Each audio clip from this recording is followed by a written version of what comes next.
And good morning, Newton Falls. Hi, everybody. I'm Dave Lynch, the city manager, and this is our morning update here on Friday morning. We come to you every Tuesday and Friday mornings at right about 7:30 in the morning.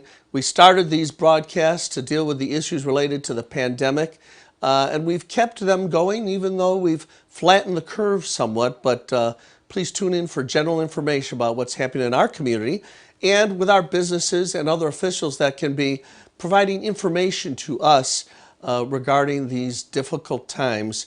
And right here on YouTube, our Facebook page in Spectrum, channel 1023. Thanks to Gregory Films for providing this free service of these morning updates. Well, on the live line, we have a very special guest, someone who's no stranger to dealing with the pandemic at a municipal level, one of the great municipal leaders throughout our country, and that is the mayor of the city of Cleveland, Frank Jackson. Good morning, Your Honor. How are you this morning?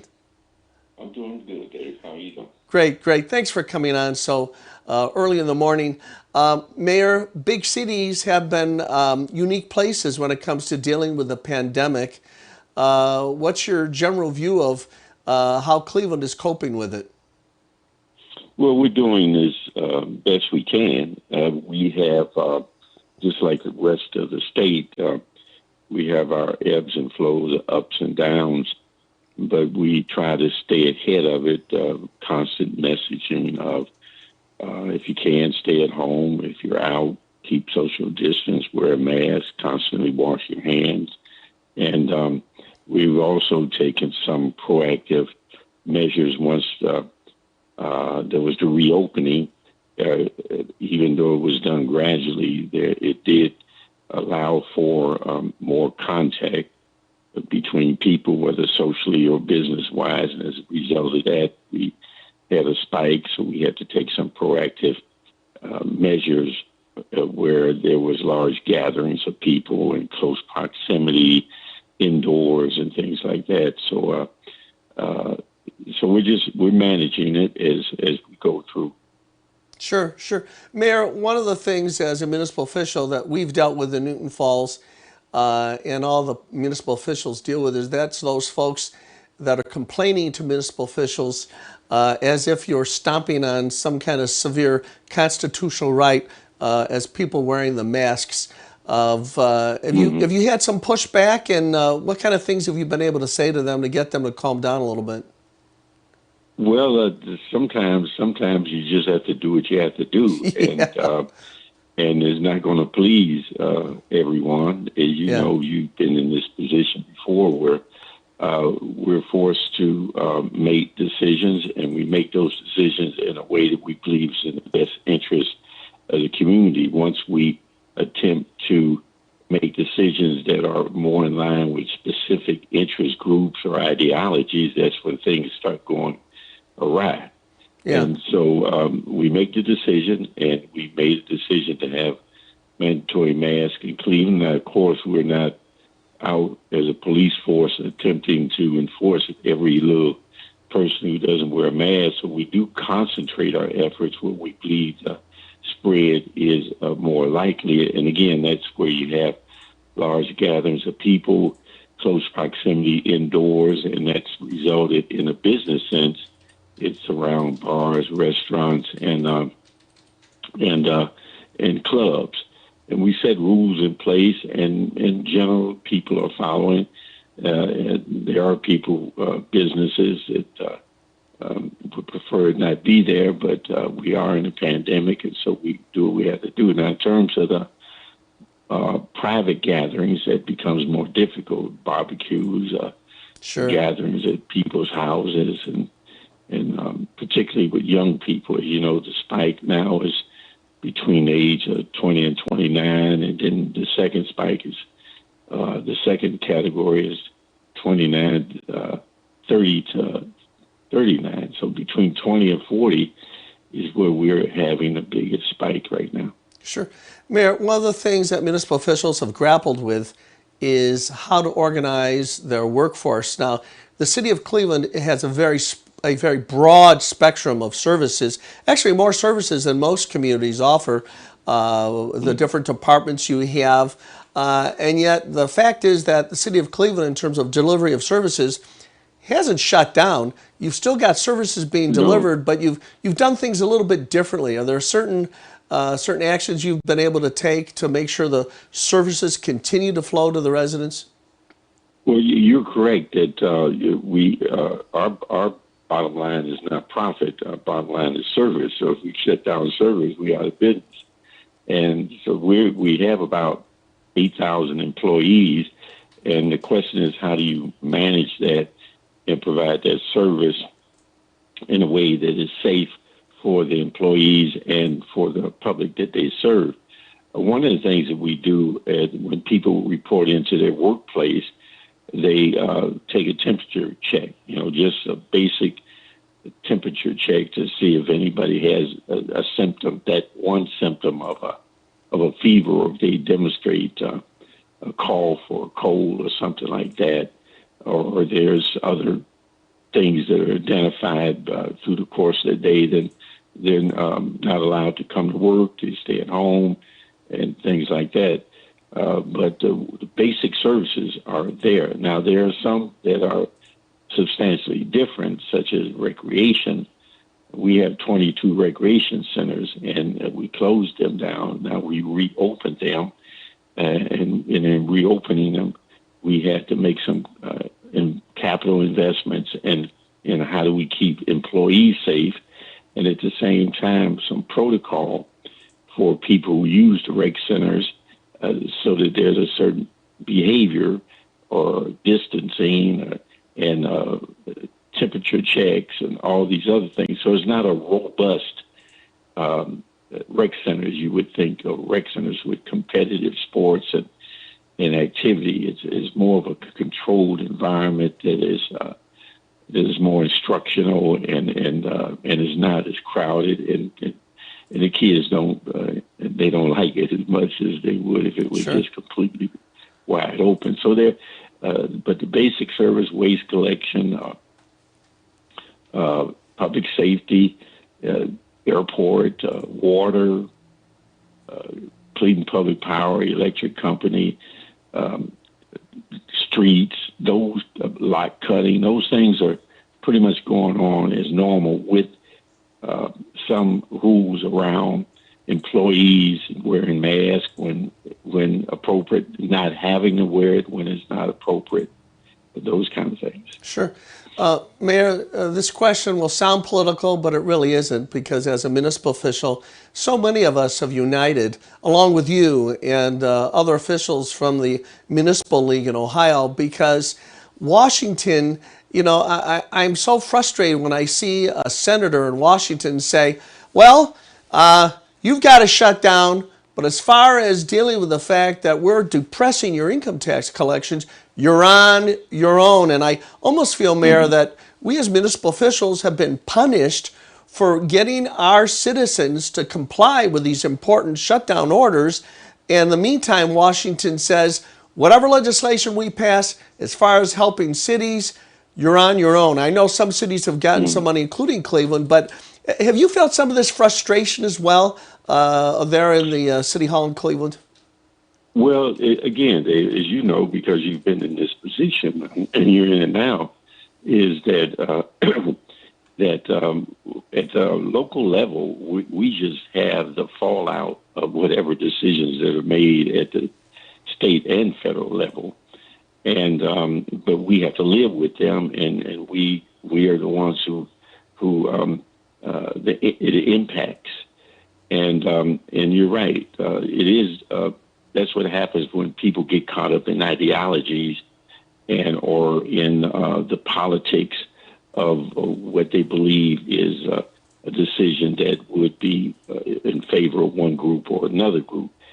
In pandemics and times of crisis, there has to be unification of direction and leadership and a mission in order for us to be able to deal with it and come out of it in a way that is good for all of us.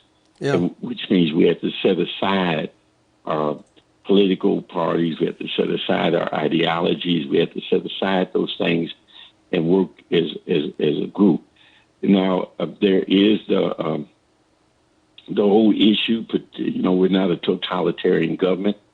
So if we were somewhere else, they would just tell you what to do, and that would be the end of it. But in America, people have tradition, and rightfully so, of having some say so in things, and that's why we have a constitution to govern what that is, and the range in which government can operate in. And so that is so it's a delicate balance, but it does require the elimination of ideology and political interests in order to benefit a positive outcome. Now, finally, on the thing around the finances, we fortunately in Cleveland had anticipated a recession this year. Of course, we didn't know it was going to come this way. We didn't know how deep it was going to be or how soon it was going to be. But we had anticipated after the presidential election or first quarter of next year there would be a recession. So we built in some cash that would allow us to weather it. Again, depending on how long it was, how deep it went, and how early it came. So it came much earlier, went much deeper, and it's persistent. So that reserve that we put in place is being eaten up. So at the same time, we were put in place, once we saw what was going on, some cost-cutting measures, whether it was delayed hiring or hiring freeze or decertification of non-essential contracts, or these kinds of things that we could save money at the same time as we were getting less revenue and using up the reserve that we had put aside for a recession. So we use it up much slower, which allows it to last longer. But it's being eaten up, and you're right. The lack of direction, leadership from the top, and also the feeling that local governments should fend for themselves in these kind of things is really causing all of us some headaches and problems. And many cities and states are going to, on the back end of this, when we actually get out of this, are going to have some serious looking at their budgets and revenue streams and tax bases and all that other stuff. Sure. Mayor, we're heading towards the conclusion of this interview, but I did want to switch gears just slightly.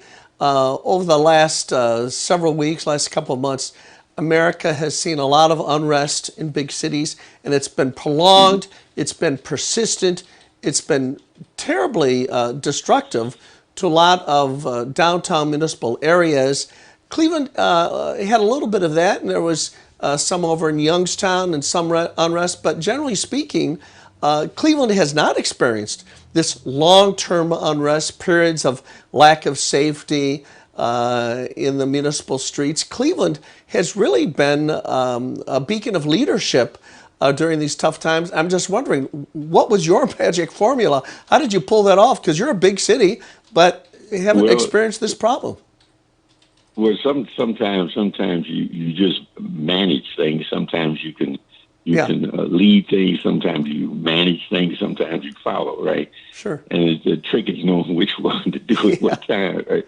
And so you're right. During the civil unrest, we only had one night of that. We were very aggressive in terms of locking the city down, downtown in particular, in some parts of the near west side with a curfew. And we gradually released it as time went on, and then at the same time, as other cities were having night after night after night, we didn't have it, and I attribute a lot of that to the people of the city of Cleveland and really the greater Cleveland area because Clevelanders didn't mind the protests, just like we didn't mind the protests. It's all right.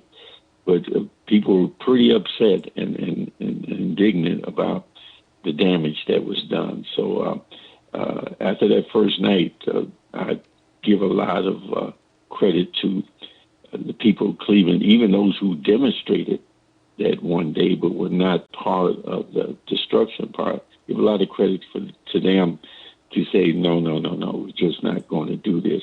Now, it didn't mean that we didn't have fires to put out and things like that, and people weren't still aggressive for a few other days, but we managed it. And again, the people had an attitude, well, that is not what we're trying to do. We're trying to deliver this message. And then we made sure we had the right police presence, in not only in terms of numbers, but in terms of their posture and their demeanor and their behavior there that would handle things in an appropriate way. And then we didn't we didn't buy into the defund the police philosophy simply because we need the police. We fully recognize that crime and other things, these social ills, are really the underlying things that result in crime. And so we know that there needs to be investment in areas other than police, but we just can't take that from the police because at this particular time, we need the police as a very practical thing. But in needing them, it's very clear that enforcement of the law and enforcement of civil order is paramount, but it has to be done in a constitutional way, has to be done in a professional way, and without disrespect to people of community. Now, finally, Dave, on that particular topic, crime is up, though, not just in Cleveland, but across the country. And there's, is a puzzling thing, but crime is up, particularly violent crimes with guns. And as a result of that, we are entering into partnerships with the federal, state, county, and other local people to try to coordinate some activity to address the organized crime aspect of crime. But at the same time, we fully recognize that there are underlying things that lead people to crime. But until those things are resolved, we have to have law enforcement to deal with the presence and the practicalness of keeping people safe. Sure. Well, congratulations on the way you handled that unrest and managed it. It's certainly been a victory for Northeast Ohio, the way you managed it, and a lot of people proud of the way Cleveland handled things and the way you handled things, Mayor. So we've come to the conclusion. Mayor, thank you. The friendship that I've had with you over these many years, it has been such great value to me, and the openness and great heart that you've expressed on behalf of Northeast Ohio has really made all of us feel good about Northeast Ohio in general because of your tenure. So continued good luck, and I'll let you know, little old Newton Falls is there to help if there's any way in which we can be of service to you as well, Mayor. Thank you so much. You have a great weekend, right? And thank you for allowing me the time. Thank you. Sure. Yeah. Take care. Thank you so much. That's Mayor Frank Jackson from the city of Cleveland, the largest urban community in the state of Ohio, and a community that's really been a bellwether in terms of how Ohio is dealing with some of these difficult issues. In Ohio, the issues that we face are always sort of exacerbated in a more urban environment, and yet Mayor Jackson has been able to guide the ship of state of Cleveland through those very difficult waters. And today especially, people have additional apprehensions about the COVID-19 era because our governor has himself tested positive. And we extend to his family blessings of peace and good health going forward. That is, it's our understanding that the governor has not shown any of the symptoms. Nonetheless, he'll be quarantining, but we wish his family peace and good health. And as we do for all of our families, we're still hunkered down to a certain extent. The economy has opened up, and we are gingerly trying to conduct ourselves as close to normal as possible. But we are wearing masks in order to act as a barrier for the molecules of COVID-19 that might go from one person to another, even if you don't have any symptoms, and social distancing, as Mayor Jackson said. So, folks, we are not out of the woods yet. Thank goodness we're hearing some noises about football being able to take place this fall. We're not exactly sure who's going to be allowed to go to those games, but we are in very small increments getting towards a greater state of normalcy. And let's hope that trend continues. And of course, you can be part of that trend by keeping the social distancing, wearing the masks when you're within proximity of other people, and then in addition to that, just exercising some common sense.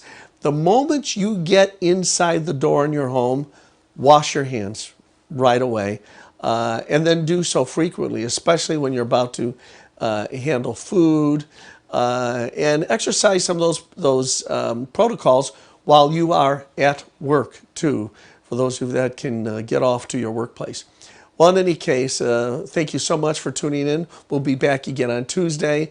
And as I say at the end of each one of these broadcasts, God bless America and God bless the city of Newton Falls.